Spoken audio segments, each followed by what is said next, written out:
শরীফ 30 নম্বর হাদিস শরীফ লা তাদখুলুল মালাইকাতু বাইতা لا تدخل الملائكة بيتا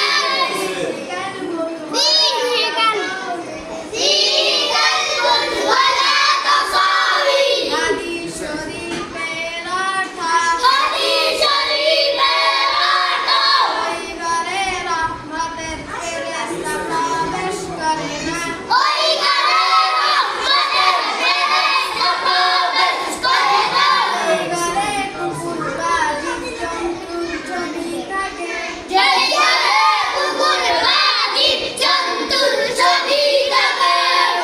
আসসালামু আলাইকুম ওয়া রাহমাতুল্লাহি ওয়া বারাকাতুহু। সম্মানিত দর্শক, দেখুন, সাবস্ক্রাইব করুন এবং শেয়ার করুন। কত ছোট বাচ্চারা যে সুন্দর সুন্দর হাদিসগুলো আপনাদেরকে শেখাচ্ছে, আপনারা শিখুন, শেয়ার করুন।